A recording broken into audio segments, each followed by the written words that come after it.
Este tema, el tema 4 del programa de este curso, lleva por título El mercado contraataca, que puede parecer un título algo extraño para un tema de introducción a la economía, pero se explica porque se trata de explicar en este tema qué ocurre cuando alguna decisión pública, decisión política, intenta alterar o altera el equilibrio del mercado. En los temas anteriores hemos visto cómo se alcanza ese equilibrio de mercado y qué significa la idea de equilibrio. Y entendemos que es una situación óptima en la que nadie puede mejorar sin perjudicar a otro. Aquí en este tema lo que se presenta es qué ocurre cuando algunas decisiones de los gobiernos, bien intencionadas o que buscan proteger un mercado o a un grupo de productores o un grupo de consumidores, alteran ese equilibrio de mercado y qué significa. Por eso lo del mercado contraataca, porque hace referencia a la reacción del mercado ante decisiones que alteran sus situaciones de equilibrio. En este primer vídeo vamos a presentar uno de los elementos instrumentales para entender el resto del tema. Vamos a explicar brevemente en qué consiste la idea del excedente del consumidor. Eso será el contenido de este primer vídeo. Para en un segundo vídeo explicar en qué consiste el excedente del productor y cómo se llega a la idea de excedente total, que es una idea de bienestar o de ganancia de la sociedad a través del equilibrio del mercado. Son excedente del consumidor y excedente del productor herramientas instrumentales que nos van a servir para analizar posteriormente qué ocurre cuando los gobiernos deciden regular los precios de un bien o de un servicio o limitar las cantidades que se pueden ofertar, que se pueden vender de un bien o de un servicio en el mercado. Cómo esas decisiones alteran ese equilibrio, alteran la situación de equilibrio a la que llega el mercado por sí solo y qué consecuencias tiene para productores y para compradores. Medidas inicialmente pensadas para proteger a algún grupo de consumidores o de productores o un bien que se considera que debe protegerse su consumo, veremos cómo tiene consecuencias indeseables desde el punto de vista de la eficiencia, fundamentalmente desde el punto de vista de la eficiencia, y para eso necesitamos introducir previamente la idea de excedente del consumidor, excedente del productor y excedente total. Este es el punto de partida al que hemos llegado con los temas anteriores, el punto de equilibrio en un mercado, el equilibrio entre la oferta y la demanda, que se alcanza para un determinado precio de equilibrio, y marca una cantidad intercambiada de equilibrio. Se trata de ver cómo cuando un mercado está en equilibrio hay un solo precio que se aplica a todos los compradores. Pero para comprender qué es el excedente del consumidor, que es el objeto de este vídeo, tenemos que introducir un nuevo concepto, que es el de disposición a pagar. Disposición a pagar hace referencia al precio máximo que un consumidor estaría dispuesto a pagar por un determinado bien, un determinado servicio.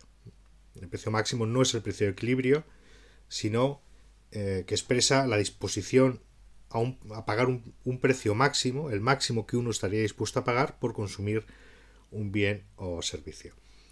Para entender esa diferencia, piensa que no siempre pagas lo que estás dispuesto a pagar.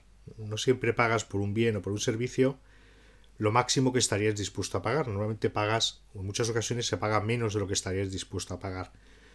Piensa que si tienes la intención de comprar un libro, por ejemplo, y estás dispuesto a gastarte 20 euros, y cuando vas a la librería y entras en la librería y ves que vale 10 euros, no te empeñas en pagar los 20 euros que estás dispuesto a pagar, paga los 10 euros y te queda la sensación de que has ganado algo, de que no has gastado parte del dinero que ibas a gastar. Lo mismo ocurre con muchos otros bienes.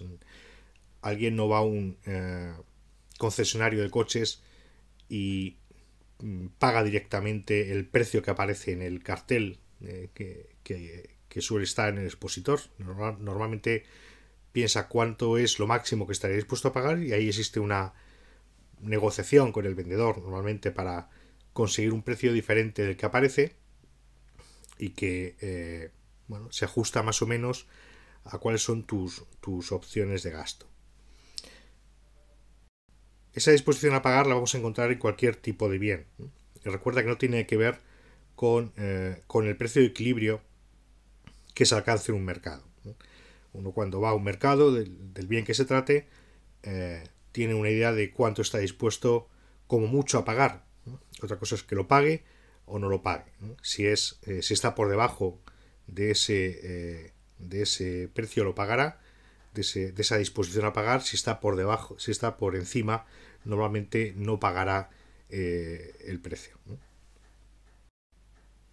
Vamos a verlo de una manera gráfica, cómo se construye gráficamente esa idea de excedente del consumidor, que no debes confundir en ningún caso con excedente de mercado, ni con exceso de oferta, ni con exceso de demanda, aunque utilicen un término similar. Y lo mismo ocurre con excedente del productor, no debes tampoco confundirlo con excedente de mercado, ni exceso de oferta, ni exceso de demanda. Pero nos va a servir esta representación gráfica para comprenderlo mejor. Vamos a suponer que en tu clase está compuesta de estos alumnos, de Ana, Laura, Carlos, Pablo, Jaime, Celia y Carolina, y que necesitáis comprar un manual para la asignatura de la clase en la que estáis. Aquí esta representación podría ser la representación de una curva de demanda, básicamente. La curva de demanda de la clase a la que pertenece respecto del manual de la asignatura. Y hemos representado que Ana, por ejemplo, está dispuesta a pagar hasta 70 euros por ese manual. Más de 70 no pagaría, pero pagaría hasta 70 euros y cualquier precio por debajo de esos 70. Nos encontramos con que Laura tiene una disposición a pagar distinta de la de Ana, pagaría hasta 60 y cualquier precio por debajo, nunca por encima de 60. No pagaría 70, no pagaría 80. Carlos tiene una disposición a pagar distinta también, hasta 50. Pagaría 40, pagaría 30, 20, 10, etc. Y así sucesivamente para Pablo, Jaime, Celia y Carolina. Vamos a suponer ahora que el precio de mercado de ese manual es de 30 euros. Es como el ejemplo que ponía al principio de este vídeo. Si vas a una librería y tienes una disposición a pagar determinada, el hecho de que sea inferior el precio de mercado no te impide comprarlo. Lo que vas a percibir es que has dejado de gastar una parte que estabas dispuesto a gastar. Con ese precio, Ana, Laura, Carlos, Pablo y Jaime comprarían el libro. Celia y Carolina no lo comprarían. Celia porque está dispuesta a pagar hasta 20 euros y por tanto es un precio inferior al precio de mercado, y Carolina su disposición a pagar es de 10 euros, por tanto tampoco lo compraría. Sin embargo, lo que vemos es que Ana, Laura, Carlos, Pablo y Jaime sí lo comprarían, porque el precio de mercado de 30 euros es inferior a su disposición a pagar.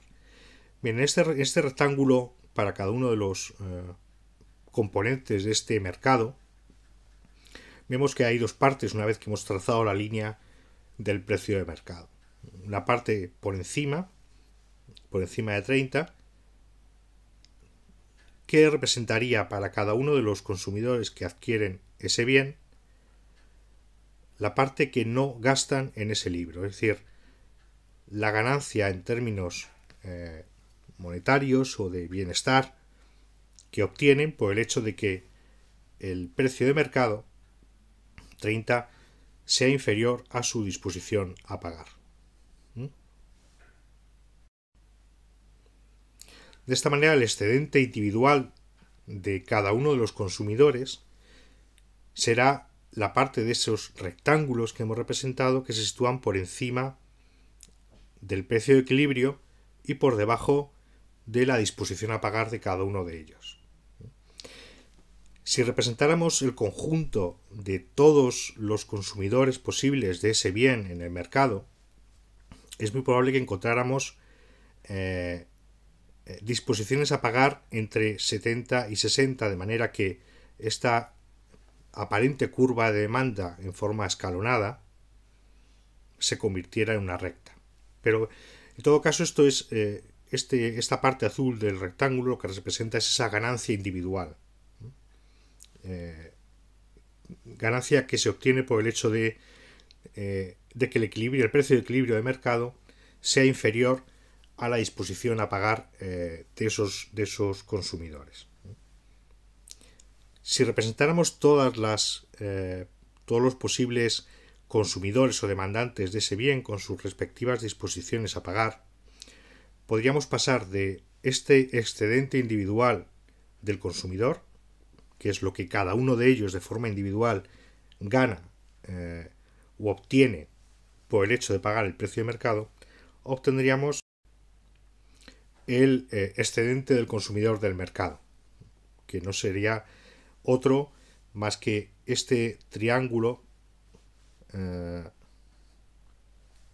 que se sitúa, el área que se sitúa por encima del precio de mercado y por debajo de la curva de demanda.